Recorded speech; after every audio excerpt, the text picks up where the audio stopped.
মই প্ৰশ্নসমূহৰ উত্তৰ ভালকে পোৱা নাই, স্পষ্ট পোৱা নাই। আপনি সাপ্লিমেন্টাৰি কৰব এই কাৰণে মোৰ পোনপটীয়া প্ৰশ্ন, এপাৰ্টৰ স্কিম এতিয়াও চলি আছে নেকি? আৰু এপাৰ্টৰ দ্বাৰাই লোৱা স্কিমসমূহৰ কাম সম্পূৰ্ণ হৈছে নেকি?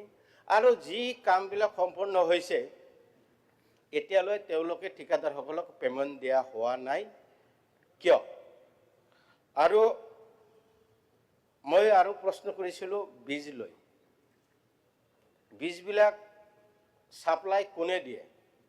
আৰু যেতিয়া বীজবিলাক সাপ্লাই দিয়ে এই বীজ ডিস্ট্ৰিবিউশন বিতৰণ কৰাৰ কিবা নিয়ম আছে নেকি? কেনেকৈ বিতৰণ কৰা হয় তাৰ কিবা গাইডলাইন আছে নেকি? ঠিক এইখিনি কথা স্পষ্ট জনাব লাগে, কাৰণ হ'ব বীজ Honorable যেতিয়া Minister. দিয়া হয় দিয়াৰ পিছত তাতে খেতিয়ক আহে নে বেপাৰী আহে নাজানো, কাক দিয়ে আমিও গম ঠিক নাপাওঁ। আছে অনাৰেবল মিনিস্টাৰ নেক্সট মই শেষ হোৱা নাই।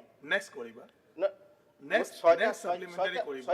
নাই, নাই, বহুত দীঘল নেটবাৰ হৈ আপুনি নিদিব নহয়, মই একবাৰে কৈ যাম, পাহৰি যাব তাৰপিছত যদি নোৱাৰে এইখিনি উত্তৰ সেইকাৰণে কৈছোঁ, পাহৰিব নালাগে। মই যিকেইটা প্ৰশ্ন কৰিম উত্তৰ দিব পাৰিলে দিব, দিব নোৱাৰিলে ক'ব মই দিব নোৱাৰিম। ঠিক তাৰপিছত হ'ল বীজ লৈ গ'ল, আমি যে ধান ক্ৰয় কৰোঁ, ক্ৰয় কৰি FCIত দিওঁ, FCIৰ পৰা আকৌ PDSৰ লাইচেঞ্চ থকা মিলবিলাকক মিলিং কৰিবলৈ দিওঁ, আকৌ আমি FCIত দিওঁ, তাৰপিছত আমি চাউলটো লওঁ। মোৰ প্ৰশ্ন যে FCIত নিদি পেলাই এই ধানটো ডাইৰেক্ট, যিহেতু PDSৰ লাইচেঞ্চ আছে মিলবিলাকত, গতিকে ডাইৰেক্ট আমি মিলবিলাকত দি আমি সেই চাউলটো ল'ব নোৱাৰোঁ নেকি?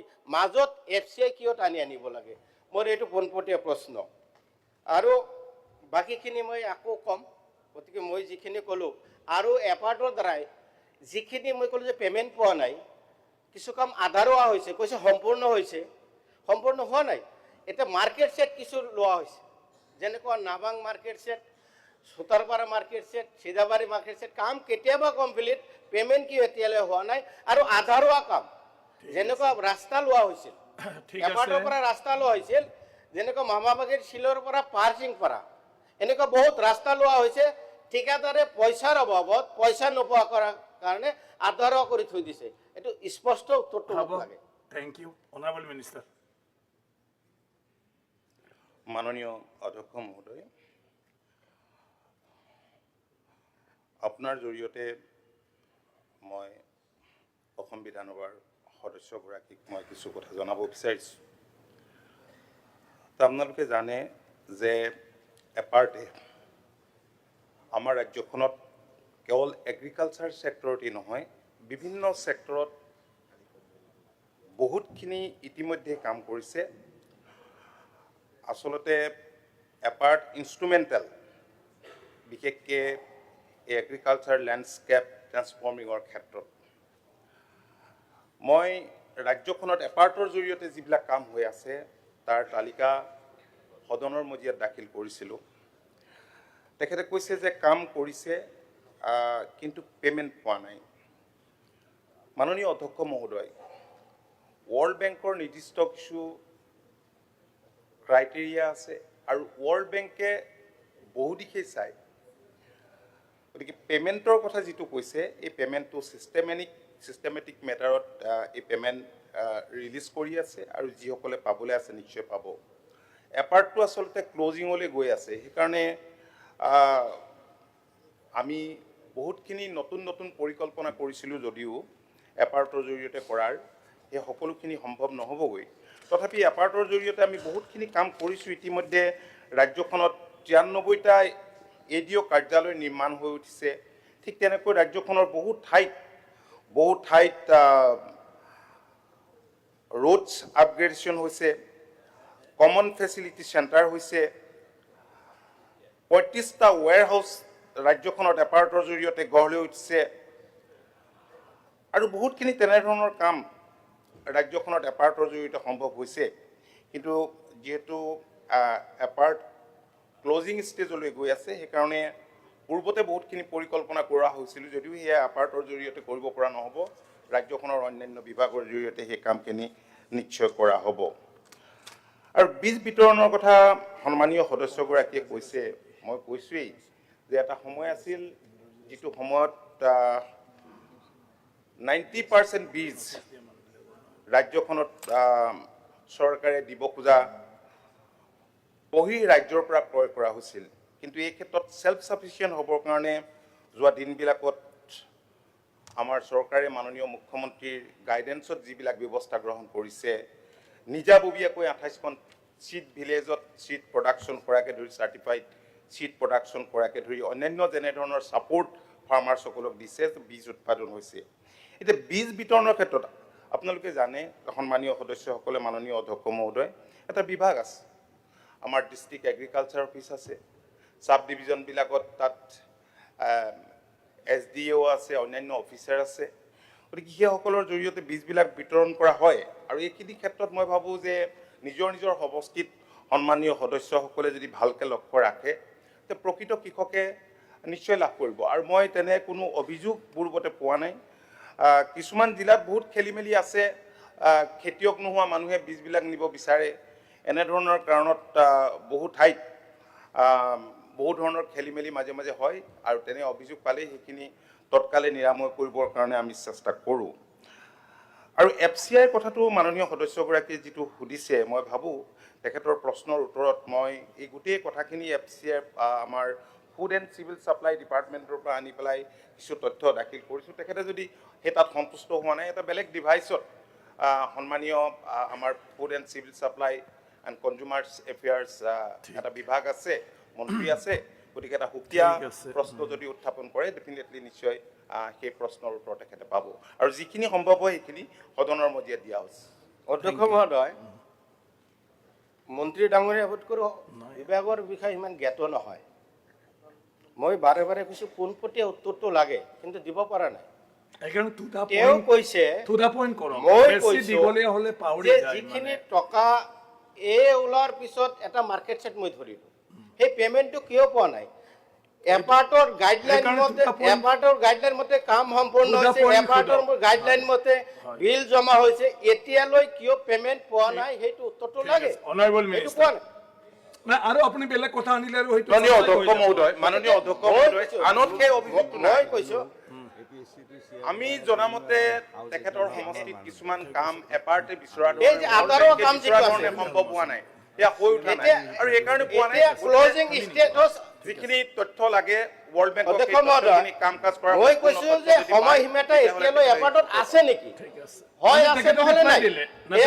আৰু আধাৰুৱা কাম, আধাৰুৱা কাম যিটো ৰাস্তা আধাৰুৱা হৈ আছে, সেই আধাৰুৱা কামটো হ'ব নে নাই? যদি নহয় ক'লে নহ'ব। যদি সেই ৰাস্তাটো যদি এপাৰ্টৰ দ্বাৰা অলপ বেলেগ স্কিমৰ দ্বাৰা কৰিব লাগিব। আদৰা কৰি ৰাস্তাটো থৈ দিছে, ৰাইজৰ অসুবিধা হৈ আছে। মই কৈছোঁ যদি নোৱাৰে, এই স্কিমৰ দ্বাৰা যদি নহয়, মই বেলেগ স্কিম দিম। সেইকাৰণে পোনপটীয়া মোৰ উত্তৰটো লাগে, পাৰিব নে নাই? আৰু সেই লেকচাৰহে মাৰি থাকিলে কেনেকৈ হ'ব? ক'ত লেকচাৰ কৰিলোঁ? অধ্যক্ষ, মই লেকচাৰ দিয়া নাই। মই কৈছোঁ এপাৰ্টৰ দ্বাৰা যিটো ৰাস্তা কৰা হৈছে, আধাৰুৱা পৰি আছে, যদি পাৰে কৰিব, আৰু যদি মই প্ৰশ্ন কৰিছোঁ পোনপটীয়া। তাৰ কাৰণে প্ৰশ্নৰ ষ্টাইল থাকিব লাগিব না। আপুনি মাননীয় অধ্যক্ষ মহোদয়, শিকাই দিয়ক অধ্যক্ষ মহোদয়,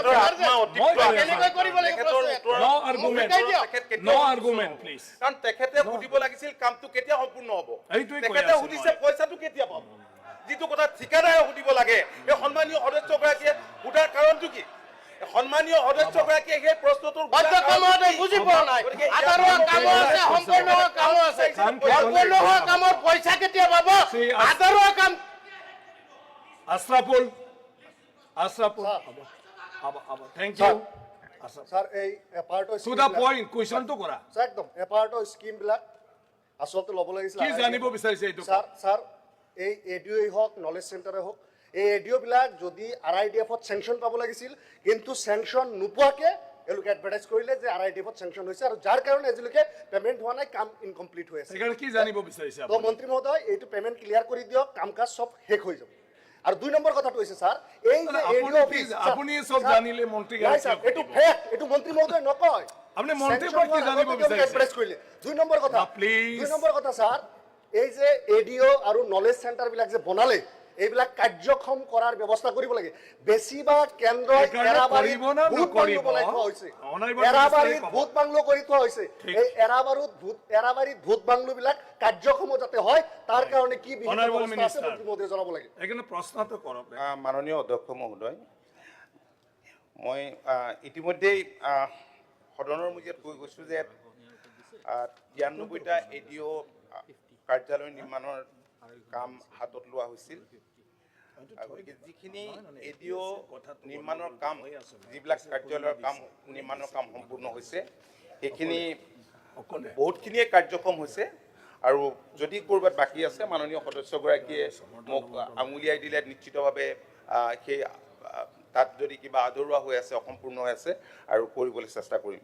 সন্মানীয় সদস্যগৰাকীয়ে মোক ডিটেইলছত গোটেই কথাখিনি আপুনি যদি ব্যক্তিগতভাৱে জনাই দিয়ে, বাকী যিকেইটা ইছ্যু আনিছে মই ৰিজল্ভ কৰিবলৈ চেষ্টা কৰিম। ধন্যবাদ। ঠিক আছে। ছাৰ, এপাৰ্ডৰ জৰিয়তে ৰাজ্যখনৰ বজাৰেই হওক বা ৰাস্তা ঘাটেই হওক যথেষ্ট আমি ডেভেলপ কৰাৰ এটা সুযোগ আছিল। উত্তৰ দিব লাগিব, টাইম নাই, কিন্তু প্ৰশ্নটো কৰক। এই বিভাগৰ দুৰ্বলতাৰ কাৰণে, বিভাগৰ অনজিতৰ কাৰণে আমি বহুত সুযোগ হেৰুৱাইছো। আপোনাৰ জৰিয়তে মাননীয় মন্ত্ৰী ডাঙৰীয়াৰ প্ৰতি আমাৰ প্ৰশ্ন যে পৰৱৰ্তী সময়খিনিত এনেকুৱা ধৰণৰ কিবা স্কিম আহিলে বিধায়কসকলৰ লগত জড়িত কৰি ডিপাৰ্টমেণ্টৰ লগত এটা মিটিং কৰাব লাগে। তাৰপিছত এই ডিপাৰ্টমেণ্ট যথেষ্ট উপকৃত হ'ব, মন্ত্ৰী ডাঙৰীয়াৰ নাম হ'ব। কিন্তু বিধায়কসকলৰ আওতাৰ বাহিৰত ৰাখি এই কামখিনি কৰিবলৈ যাওঁতে এপাৰ্ডৰ পৰা বহু অসমে আজি বঞ্চিত হ'ব লগা হৈছে, বহু উন্নয়ন আমি কৰিব পৰা নাই। কিন্তু মন্ত্ৰী ডাঙৰীয়াৰ প্ৰতি প্ৰশ্ন, এপাৰ্ডৰ জৰিয়তে বা এপাৰ্ডৰ নিচিনা বেলেগ আৰু যদি স্কিম আহে বিধায়কসকলক জড়িত কৰিব নে নাই আপোনাৰ জৰিয়তে জনাব লাগে। Honourable minister. মাননীয় অধ্যক্ষ মহোদয়, সন্মানীয় সদস্যগৰাকীয়ে জানে যে ভাৰত চৰকাৰৰ বহুবোৰ আঁচনি ৰূপায়ণৰ ক্ষেত্ৰত আৰু ৰাজ্য চৰকাৰৰ বহুতবোৰ আঁচনি ৰূপায়ণৰ ক্ষেত্ৰত ডিষ্ট্ৰিক্ট লেভেল চিলেকশ্যন কমিটি থাকে, য'ত ডেপুটি কমিশ্যনাৰ, চেয়াৰমেন, আমাৰ সন্মানীয় বিধায়কসকলো সেই কমিটিৰ সদস্য হয় বা তেখেতসকলৰ প্ৰতিনিধি থাকে।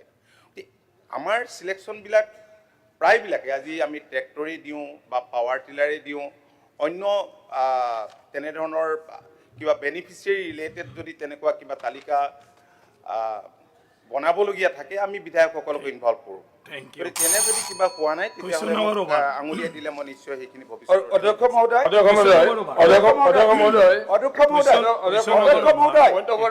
আজি অধ্যক্ষ মহোদয় 3 দিন আগত বিপ্লৱ শৰ্মা কমিটিৰ ৰিপৰ্ট সদনত দাখিল হৈছে। গতিকে আমি বিচাৰোঁ যে তাৰ ওপৰত আলোচনা হ'ব লাগে, এই সদনত বাকী চব কাম। সভাস্থগিত প্ৰস্তাৱৰ ওপৰত আলোচনা কৰিবলৈ সুযোগ দিব লাগে ছাৰ, আমাৰ ফালৰ পৰা দাখিল কৰে। অধ্যক্ষ মহোদয় আলোচনা কৰিব দিয়ক, প্লিজ। আলোচনা কৰিব দিয়ক। নাই, প্লিজ চাইলেণ্ট। মই এতিয়া কৈ আছোঁ, মই সভাস্থগিত প্ৰস্তাৱ মই পাইছোঁ আৰু